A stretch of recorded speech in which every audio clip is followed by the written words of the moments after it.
محبت میں جب کوئی بے خود ہوتا ہے تو جب تن من دن لٹتا ہے، جب طواف کرتا ہے، جب ہر شے ہوش و خیرت لٹتے ہیں تو انسان کی فطرت ہے کئی بار بے بس ہو کر اس سرور محبت میں آدمی رقص بھی کرنے لگتا ہے۔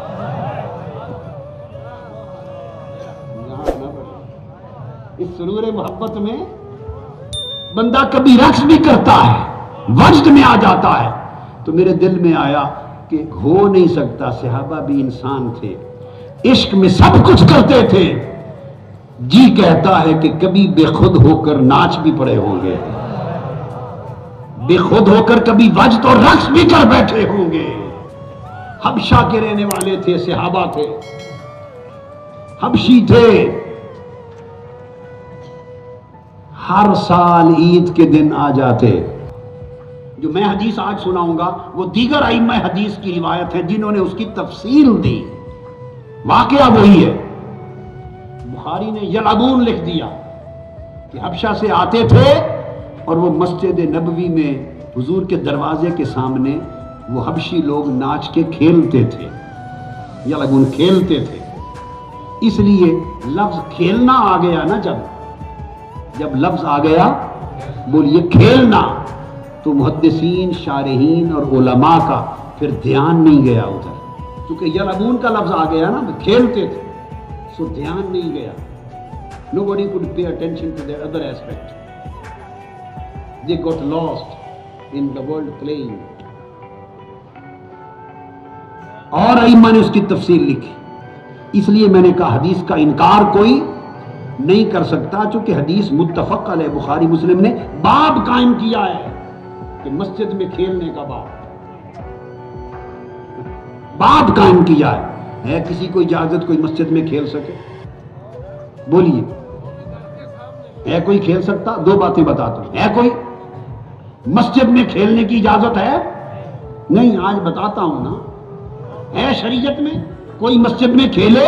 یہ عبادت کی جا ہے، گریہ و بکا کی جا ہے، سجدہ و رکوع کی جا ہے، کیفیات کی جا ہے خدا کی بندگی میں، کھیلنے کی جگہ نہیں۔ مگر بخاری مسلم نے باب بنائے ہیں مسجد میں کھیلنے کا باب، اور حدیث لکھی ہے کہ حبشہ کے لوگ تھے، عید کے دن آ جاتے، عید کے دن کچھ محدثین، علماء کو، شارحین کو مغالطہ ہوا، اس مغالطے کو بھی آج دور کرنا چاہتا ہوں۔ لفظ یلعبون سے مغالطہ ہوا کہ کھیلتے تھے، بس وہ کھیلنے میں رہے۔ اگر دیگر کتابیں درجنوں حدیث کی اٹھائی ہوتی تو کھیل کا پول بھی کھل جاتا۔ امام بخاری نے پردے میں بات کر دی، کھیلتے تھے، وہ بھی پول کھل جاتا، پردہ اٹھ جاتا۔ دوسرا یہ کہ مسجد میں کوئی کھیل سکتا ہے، وہ حبشہ کے لوگ کس عرش سے اترے تھے، انہیں کھیلنے کی اجازت تھی؟ وہ عرش الہی سے آئے تھے۔ مسجد نبوی میں کھیلنے کی اجازت، اور پھر کہاں کھیلتے؟ حضور کے در دولت دروازے کے سامنے، مسجد کے سین میں۔ دروازہ کدھر کھلتا تھا بولیے؟ حضور کے حجرہ پاک کا کدھر کھلتا تھا؟ مسجد نبوی میں جو ریاض الجنہ آج بھی ہے نا، اس دروازے کا نقشہ رکھے، ایک ہی دروازہ کھلتا تھا، ایک ہی دروازہ جنت کا، ادھر آ کے کھیلتے۔ تو بعضوں کو تو مغالطہ ہوا یہ کھیلنے کا، وہ لفظ یلعبون سے ہوا، آگے نہیں گئے۔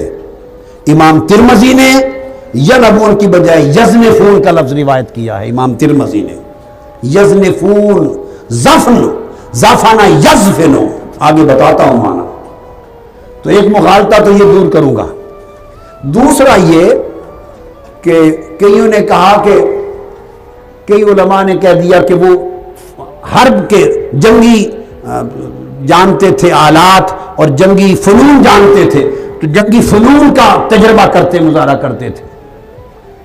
اس مغالطے کو بھی دور کر دوں، ارے جنگی فنون کے مظاہرے کے لیے مسجد نبوی ہی ملی تھی، مدینہ کے میدان ختم ہو گئے تھے۔ جنگی مشقوں کے لیے مسجدوں میں مشقیں کی جاتی ہیں یا میدان میں کی جاتی ہیں؟ بولیے، میدانوں میں کی جاتی ہیں۔ تو یہ بات بھی نہیں ہے، یہ بات بھی نہیں ہے کہ جنگی مشقوں کے لیے آتے۔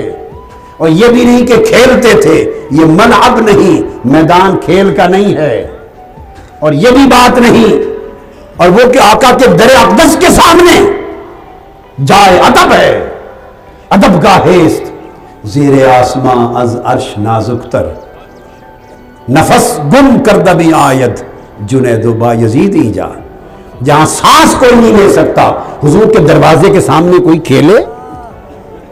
لہذا ان توجیحات سے یہ بات ثابت ہو گئی کہ جو کچھ سمجھا گیا وہ نہیں ہے، وہ واقعہ وہ حضور کے دروازے کے سامنے وہ بنتا ہی نہیں۔ اب حدیث کیا ہے؟ حضرت عائشہ صدیقہ رضی اللہ تعالیٰ عنہ روایت کرتی ہیں، اور جو حدیث ہے یہ مسند امام احمد بن حنبل نے روایت کی، اس کو امام ترمذی نے روایت کیا، امام طبرانی نے روایت کیا، پھر آگے میں بتاؤں گا نسائی نے السنن الکبریٰ میں روایت کیا، آگے ہم چلتے آئیں گے۔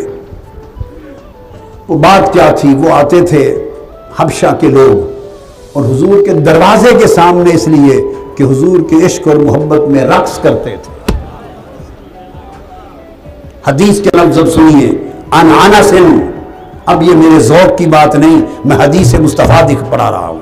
عن انس رضی اللہ تعالیٰ عنہ، حضرت انس بن مالک راوی ہیں، کانت الحبشۃ یزفنون بین یدی رسول اللہ صلی اللہ علیہ وسلم ویرقصون، مسند امام احمد بن حنبل جلد 3 صفحہ 152، اس میں امام احمد بن حنبل حدیث لائے ہیں، فرماتے ہیں کہ حبشہ کے لوگ آتے آقا کے سامنے یزفنون، جسے تم کھیلنا سمجھتے ہو، نہیں خدا کی قسم عشق مصطفیٰ میں رقص کرتے تھے، رقص کرتے تھے، ہائے رقص کرتے تھے، رقص کرتے تھے عشق مصطفیٰ میں، یزفنون۔ اور فرمایا لفظ صرف یزفنون کا ترجمہ نہیں، امام احمد حضرت انس فرماتے ہیں، حضرت انس کے لفظ ہیں، فرمایا یزنفون و یرقصون، they were doing dancing، they were dancing، رقص کر رہے تھے عشق میں۔ اور آگے جو لفظ ہیں قربان جاؤں، آقا حضرت عائشہ صدیقہ فرماتی ہیں کہ جب وہ رقص کر رہے تھے حضور نے مجھے آواز دی، عائشہ جلدی آؤ، آؤ دیکھو، عائشہ آؤ، مجھے اپنی پشت کے پیچھے کھڑا کر دیا، دروازے کے آگے خود ہو گئے جھک کر، فرمایا اس کیوار میں سے دیکھتے رہو، وہ رقص کرتے رہے، مصطفیٰ کو مناتے رہے، اور میں دیکھتی رہی۔ اچھا وہ زبان سے کچھ بولتے تھے، اگلی حدیث سنو، وہ زبان سے کچھ بولتے تھے، رقص کرتے تھے، ساتھ پڑھتے تھے، گاتے تھے۔ حدیث کے لفظ ہیں فقال رسول اللہ ما یقولون، حضور نے پوچھا کی آندے نے، ہائے ہائے ایک ہی کاندے نے پہ، ہائے ایک ہی کاندے نے پہ، پوچھا ما یقولون، یہ کیا کہتے ہیں؟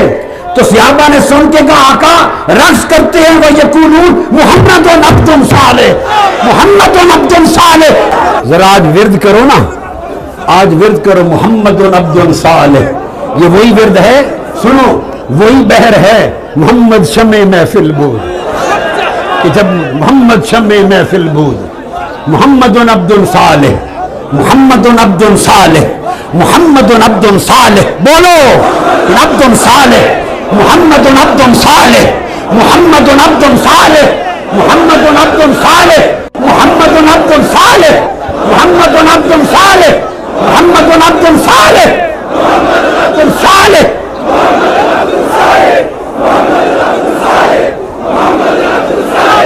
بیٹھیے، ہائے بیٹھیے۔ میرے آقا، میرے آقا آپ کیوار میں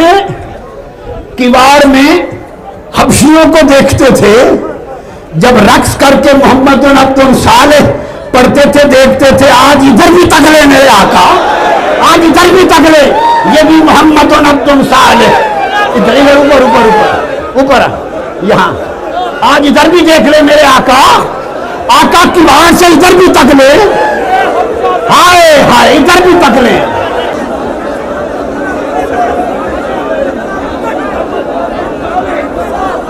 حضرت عائشہ کہتی ہیں فدنا منی رسول اللہ فوضعت یدی علی منکبی وجعلت انظر، میں نے حضور کے کندھوں پر ہاتھ رکھ لیا اور میں دیکھتی جاتی تھی.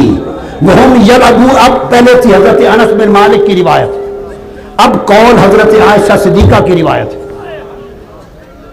الاول كان الرواية من سيدنا انس بن مالك، الان الرواية الثانية هي من سيدة عائشة صديقة رضي الله تعالى عنها. وروى هذا الحديث الطبراني في المعجم الاوسط، حدیث پاک جلد 9 صفحہ 121 طبرانی. اب حضرت عائشہ روایت کرتی ہیں رضی اللہ، فرماتی ہیں کہ میں کندھے پر ہاتھ رکھ کے دیکھتی جاتی تھی. وہم یلعبون ویرقصون، وہ کھیلتے بھی تھے رقص بھی کرتے تھے. حضرت عائشہ نے لفظ بیان کر دیا کہ رقص کرتے تھے، رقص کرتے تھے. پھر حضرت انس بن مالک فرماتے ہیں آگے، صحیح ابن حبان میں حدیث ہے، یہ سب حدیث کتابیں بڑی بڑی ہیں، اور وہ فرماتے ہیں کہ ان الحبشہ تھا کانو یزفنون بین یدی رسول اللہ، حضور کے سامنے رقص کر رہے تھے، حضور کے سامنے. وَيَتَكَلَّمُونَ بِكَلَامِ اللَّهِ يُفْهَمُ، اور ساتھ ساتھ رقص کرتے تھے، کچھ پڑھتے گاتے تھے، اس کی سمجھ نہیں آ رہی تھی. حبشہ تھے نا، حبشی. تو حضور نے قربان جاؤ ذرا میرے آقا کے جملے اس کیفیت کو نظارے میں لائے. حضور دھیان سے دیکھ رہے ہیں، سن رہے ہیں، لفظ کی سمجھ نہیں آئی. فقال ما یقولون، پوچھتے کیا کہتے ہیں، ہائے ہائے ہائے ہائے، پوچھتے کیا کہتے ہیں. تو قالوا محمد عبد صالح، یہ اگلی حدیث ہے طبرانی شریف کی اور صحیح ابن حبان کی حدیث. عرض کی آقا ناچتے ہیں، رقص کرتے ہیں، ساتھ گاتے ہیں محمد عبد صالح. وہ اس لیے دروازے کے سامنے آ کے کرتے تھے، جنگی مشقیں خاک کرنی تھی، جس یار کو خوش کرنا تھا اسی کے دروازے کے سامنے آ کے رقص کرتے تھے. ہائے، حضور بھی دیکھیں، اہل بیت بھی دیکھیں. اس رقص کی اجازت تھی مسجد میں، بقایا کسی کھیل کی اجازت نہیں. یہ جو کہا نا امام بخاری نے مسجد میں کھیلنے کی اجازت، وہ عام کھیل کی کسی کی اجازت نہیں، وہ یہ رقص تھا عشق مصطفیٰ کا رقص، وجد مصطفیٰ کا رقص، جو ہر سال عید کے دن ہوتا تھا. ہر سال ہائے ہائے عید کے دن ہوتا تھا. حضور دیکھتے تھے. اس کو امام اسقلانی نے بھی فتح الباری میں بیان کیا، روایت کیا. اور پھر آگے اگلی حدیث جو ترمذی شریف میں ہے اور نسائی سنن کبریٰ میں، فرماتے ہیں کہ مدینہ کے بچے پر ان کے ارد گرد آ گئے، اندر حبشی رقص کرتے تھے، ارد گرد مدینہ کے بچے رقص کرتے تھے. حدیث پاک میں ہے. حضرت جعفر بن محمد روایت کرتے ہیں کہ ایک بچی کے اوپر ہمارا جھگڑا ہو گیا. جعفر بن ابی طالب کا، وہ کہتے ہیں، روایت کرتے ہیں کہ جعفر بن ابی طالب حضرت علی کے بھائی کا، اور حضرت علی شیر خدا اور حضرت زید بن حارثہ، ایک بچی پر ہمارا اختلاف ہوا. ہم میں سے ہر کوئی کہے میں وارث ہوں اور اپنے اپنی دلیلیں دیں. زید بن حارثہ کہے میں وارث ہوں، حضرت علی فرمائیں میں وارث ہوں، حضرت جعفر بن ابی طالب ان کے بھائی کہیں بوجود میں وارث ہوں. کہتے ہیں آوازیں اونچی ہوئی، حضور نے سن لی، کیس حضور کے پاس چلا گیا. طبقات ابن سعد میں، ذہبی سیر العلا میں، ذیلی نصب الرایہ میں، اسقلانی فتح الباری میں، اور پھر آگے یہ حدیث جو آگے آ رہی ہے ساری، اس کو مزید روایت کیا امام بخاری نے، امام ابو داؤد نے سنن میں، ابن حبان نے صحیح میں، احمد بن حنبل نے مسند میں، بیہقی نے سنن کبریٰ میں، امام بزار نے مسند میں، طبرانی نے معجم الاوسط میں، ان تمام کتب حدیث میں باختلاف الفاظ حدیث آئی ہے. فرمایا اختلاف ہو گیا تو آقا علیہ السلام کی بارگاہ میں گئے. حضور نے تینوں کو کیس سنا، فرمایا میں فیصلہ کرتا ہوں. فیصلہ کرتے ہوئے فرمایا یا زید فانت مولا اللہ و رسول، زید تم اللہ اور اللہ کے رسول کے دوست ہو، آزاد کردہ غلام بھی ہو اور دوست ہو، مولا ہو. تم اللہ اور اللہ کے رسول کے مولا ہو. لوگ کہتے ہیں علی مولا نہیں، حضور نے زید بن حارثہ سے کہا تم مولا ہو.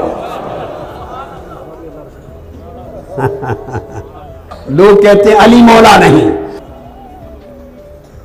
فرمایا تم مولا ہو، اللہ اس کے رسول کے دوست ہو.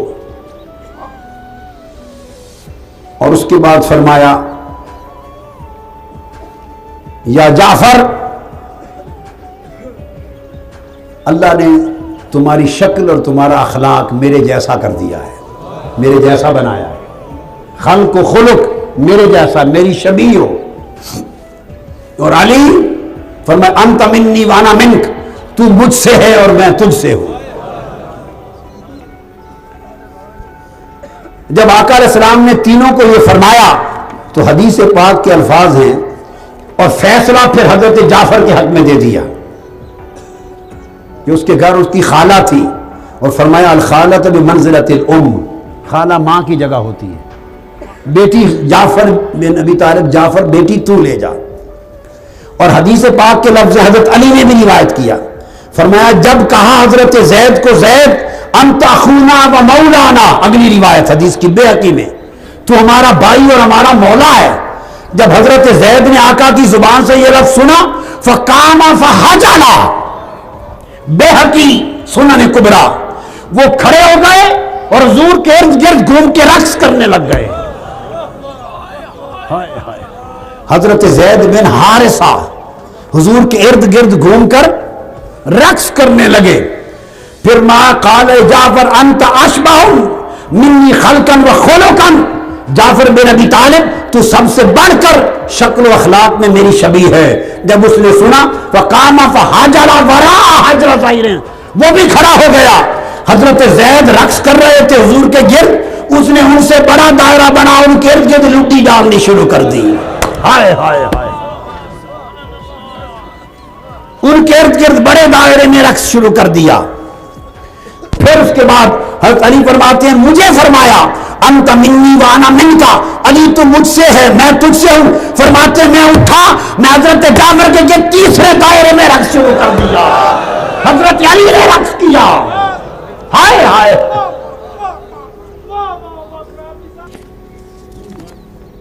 بیہقی سنن کبریٰ، اور بتاؤں سنن کبریٰ امام بیہقی جلد 10 صفحہ 226 کتاب الشہادات، اس میں پھر اس حدیث کی وجہ سے امام بیہقی نے باب قائم کیا ہے، باب من رخص فی الرقص، جس نے رقص کی اجازت دی ہے، یہ باب ہے. مگر اس کی خاص ایک حیت، اس کی خاص ہے، یہ مردوں کے لیے خاص حیت ہے.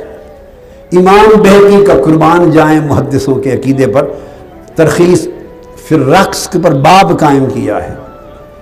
ایک ہی اجازت رقص کی عشق مصطفیٰ میں ہو، عشق خدا میں ہو. پھر وہ سنت علی بھی ہے، سنت جعفر ابن ابی طالب بھی ہے، سنت زید ابن حارثہ بھی ہے. کہاں حبشہ کے صحابی تھے، کہاں حضور کی اہل بیت آ گئی ساری. پھر امام بزار نے المسند میں روایت کیا جلد 2 صفحہ 316، حضرت علی فرماتے ہیں انا و جعفر و زید فقال لزید اخونا و مولانا فحجل زید. یہ جب سنا تو زید نے کھڑے ہو کے رقص کیا حضور کے گرد. وقال لجعفر انت اشبہت خلقی و خلقی، تو شکل و اخلاق میں میری تشبیہ ہے. فحجر وراء حجر زید، وہ بھی کھڑے ہو کے رقص کرنے لگے. ثم قال علی، حضرت علی فرماتے ہیں پھر مجھے فرمایا انت منی وانا منکا فحجلت وراء حجر جعفر، پھر میں نے رقص کیا. پھر کسی نے فتویٰ پوچھا امام جلال الدین سیوطی سے، ان کی کتاب الفتاوی المتعلقہ بالتصوف، باب ہے تصوف کے مسائل سے متعلق فتاوی. کسی نے پوچھا کہ حضور امام جلال الدین سیوطی سے، دنیا میں کتاب موجود ہے، ہر جگہ ہے، عرب و عجم میں پڑھائی جاتی. پوچھا یہ جو صوفیہ مجلس سے ذکر کرتے ہیں اور جمع ہوتے ہیں اور پھر اس میں اچانک کسی کو وجد ہو جاتا ہے اور کوئی کھڑا ہو جاتا ہے اور کھڑے ہو کے پھر اس پر ایک کیفیت طاری ہو جاتی ہے اور وجد کرتا ہے. پوچھا یہ کیا ہوتا ہے، کیا اس کے اختیار میں ہوتا ہے یا نہیں، اس کو کوئی منع بھی آئی ہے شریعت میں یا نہیں. امام جلال الدین سیوطی کا جواب چھوٹا سا جملہ، فرمایا لا انکار علیہ فی ذالک. فرمایا محفل میں کوئی کھڑا ہو جائے اور وجد کرنے لگے، فرمایا شریعت میں اس پر کوئی انکار ہے ہی نہیں. لا انکار علیہ فی ذالک، اس معاملے میں کہ کیفیت عشق میں کوئی وجد میں کھڑا ہو، انکار ہی نہیں ہے۔ اور وہ فرماتے ہیں کہ بعین ہی یہی سوال شیخ الاسلام سراج الدین البلقینی سے کیا گیا تھا۔ امام سیوطی فرماتے ہیں فَأَجَابَ بِأَنَّهُ لَا إِنْكَارَ عَلَيَّ فِي ذَلِكَ، تو شیخ الاسلام نے بھی کہا تھا اس پر کوئی انکار ثابت نہیں ہے۔ اور ساتھ انہوں نے کہا تھا پھر یہی سوال امام برہان الدین الابناسی سے کیا گیا تھا، یہ امام سیوطی کوٹ کر رہے ہیں، انہوں نے بھی فرمایا تھا فَأَجَابَ بِمِثْلِ ذَلِكَ، کوئی انکار اور منع نہیں، وَزَادَ، انہوں نے زیادہ کیا اور کہا ان صاحب الحال مغلوب، جس پر حال طاری ہو جائے وہ مغلوب ہوتا ہے، باتیں نہ کیا کرو اس پر، باتیں نہ کیا کرو۔ اور فرمایا والمنکر محروم ما ذاک لذت التواجد، انکار کرنے والا بیچارہ محروم ہے، اس نے پی کے نہیں دیکھا۔ امام سیوطی کہتے ہیں اس نے چکھ کے نہیں دیکھا، وجد کی لذت اس نے نہیں چکھی، غریب انکار نہ کرے تو کیا کرے۔ اور پھر فرمایا کہ ائمہ حنفیہ نے بھی یہی کہا، ائمہ مالکیہ نے بھی یہی کہا کلہم کتبوا علی ھذا السوال بالموافقۃ من غیر مخالفۃ، ہر ایک نے اس کے اوپر لکھا، سب نے موافق لکھا، کسی نے مخالف نہیں لکھا۔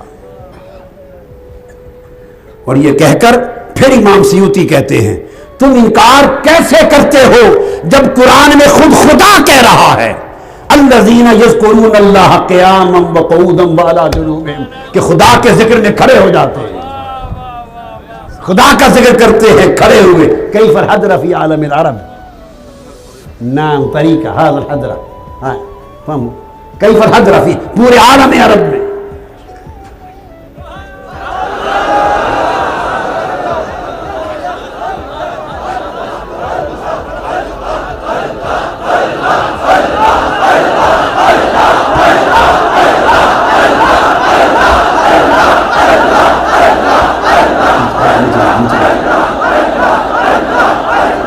ان علماء نے سفر ہی نہیں کیا عالم عرب کا، دنیا عرب جائیں ملک شام، جائیں ملک عراق، جائیں ملک مصر، جائیں سوڈان، جائیں الجزائر، جائیں فلسطین، جائیں اردن، جائیں دیکھیں پوری دنیا عرب حضور کے عشق میں وجد کر رہی ہے، رقص کر رہی ہے۔ پھر حضرت امام جلال الدین سیوطی نے فرمایا کہ کیسے انکار کرتے ہو؟ رب نے کہا کھڑے بھی کرتے ہیں، بیٹھے بھی کرتے ہیں، دائیں بائیں بھی کرتے ہیں، پہلو کے بل بھی کرتے ہیں۔ امام شاذلی کے طریقہ میں اولیاء نے تینوں حالتوں کو جمع کر دیا، اس کو حضرہ کہتے ہیں جو کر کے دکھایا انہوں نے۔ جب ذکر کرتے ہیں تو اس میں قیام بھی لاتے ہیں، بیٹھنا بھی لاتے ہیں، دایاں بایاں پہلو بھی لاتے ہیں، تین حالتیں جمع کر کے یہ حضرہ۔ پھر امام سیوطی نے فرمایا اور تم کس طرح انکار کرتے ہو؟ وقالت عائشہ رضی اللہ تعالیٰ عنہ، امام سیوطی فرماتے ہیں انہوں نے فرمایا کہ حضور علیہ الصلوۃ والسلام ہر حال میں اللہ کا ذکر کرتے اور فرماتے کہ اگر یہ حال قیام کے ساتھ مل جائے تو یہی تو رقص بن جاتا ہے۔ فرمایا حضور کے بیٹھے ذکر کرتے، اور حدیث پاک میں ہے کہ صحابہ ذکر کے حال میں وجد کرتے تو بیٹھے بیٹھے دائیں بھی جھومتے، بائیں بھی جھومتے، آگے بھی جھومتے، پیچھے بھی جھومتے، یمینون الی یمینہم و الی شمالہم و امامہم و خلفہم، آگے پیچھے دائیں بائیں جھومتے، جس طرح کے درخت کا مثل شجرۃ فی الربیع العاصف، جیسے تیز آندھی میں درخت جھومتا ہے۔ وہ فرماتے ہیں وہ بیٹھ کر آقا کی ایک صحابہ کی کیفیت ہوتی، فرمایا اس کیفیت میں کوئی کھڑا ہو جائے تو یہی رقص ہو جاتا ہے۔ امام سیوطی کہتے ہیں حدیث سے ثابت ہے کہ جعفر بن ابی طالب نے حضور کے سامنے رقص کیا وجد میں آ کر۔ فرماتے ہیں پھر انکار کی مجال کس میں؟ فرمایا اس سے صوفیاء کا رقص نکلا ہے۔ اور حضرت جعفر بن ابی طالب کس حدیث کی طرف اشارہ دے رہے ہیں؟ اور امام سیوطی فرماتے ہیں کہ بڑے بڑے عظیم امام قیام و رقص کرتے، اور امام شیخ الاسلام عز الدین بن عبد السلام بہت بڑے امام فقہ فرماتے ہیں وہ خود نہ صرف جائز سمجھتے بلکہ محافل میں وجد و رقص کرتے تھے۔ امام عز الدین بن عبد السلام اتھارٹی ہیں، سعودی عرب میں بھی ان کا فتویٰ چلتا ہے، سعودی عرب میں چلتا ہے۔ فرمایا خود وجد رقص کرتے. امام ابن کثیر نے لکھا، علامہ ابن تیمیہ کے شاگرد امام ذہبی نے لکھا، وہ کہتے کہ وہ سلطان صلاح الدین ایوبی کا بہنوئی، سلطان صلاح الدین ایوبی کا بہنوئی سلطان مظفر، وہ جب 12 ربیع الاول کو حضور کا میلاد کراتا تو ظہر سے لے کر اگلی صبح تک نمازوں کے وقفے کے ساتھ صوفیاء کی مجلس ہوتی اور حضور کے میلاد کے دن ان کے ساتھ مل کے رقص کرتا تھا. امام ابن کثیر نے لکھا ہے فی البدایہ والنہایہ کان یرقص مع الصوفیہ. اور امام سیوطی نے کہا کیسے انکار کرتے ہو حضور کے سامنے جعفر بن ابی طالب نے کیا. یہ اور حدیث کی طرف اشارہ ہے جو میں نے کوٹ کی، وہ تینوں نے کیا. یہ ایک اور حدیث ہے، وہ حدیث یہ ہے کہ جعفر بن ابی طالب رضی اللہ تعالیٰ عنہ حبشہ سے آئے. کیا؟ حبشہ سے آئے واپس. یہ اور حدیث ہے. کئی دنوں سے گئے ہوئے تھے، حضور کو دیکھا نہیں تھا. جب مدینہ پہنچے تو سامنے حضور بیٹھے تھے. ہائے ہائے ہائے، اس مشتاق دین کی نگاہ ہجر اور فراق میں تھی. کئی دنوں کے بعد پلٹ کے آئے، یار کا مکھڑا نظر آیا. حدیث میں آتا ہے کہ تکتے ہی راستے میں کھڑے ہو کے رقص کرنے لگ گئے. امام ابو داؤد نے سنن ابی داؤد میں لکھا، امام ابو داؤد صحاح ستہ میں، اور امام اسقلانی نے فتح الباری میں لکھا. وہ کیا؟ وہ کہتے ہیں کہ جب لما قادم النبی صلی اللہ علیہ وسلم المدینہ، جب ہجرت فرما کر حضور مکہ سے مدینہ میں آئے تو حبشہ کے صحابی اور عثمان والے لوگ انتظار میں تھے ہجرت مدینہ میں. جب مدینہ پہنچے تو آقا علیہ الصلوۃ والسلام کی آمد پر لعبت الحبشۃ لقدومہم فرحا بذالک، حضور کی آمد پر خوش ہوئے اور رقص کیا. تو مدینہ میں استقبال بھی حبشہ کے صحابیوں نے رقص کے ساتھ کیا تھا. یہ ابو داؤد شریف میں ہے، احمد بن حنبل میں ہے، امام بخاری نے روایت کیا التاریخ الکبیر میں، ابو یعلا نے المسند میں روایت کیا. اور اس پر امام نووی اور امام اسقلانی نے بڑی پیار کی بات کی، بڑی پیار کی. وہ کہتے ہیں وہ جو حضور کی آمد پر استقبال کا رقص تھا، فرماتے کیوں نہ کرتے جب حبشہ کے لوگ ہر عید کے دن خوشی میں رقص کرتے تھے. امام اسقلانی کہتے ہیں جب ہر عید کے دن حضور کی محبت میں رقص کرتے تھے تو مدینہ حضور کی آمد سے بڑا عید کا دن اور کیا تھا.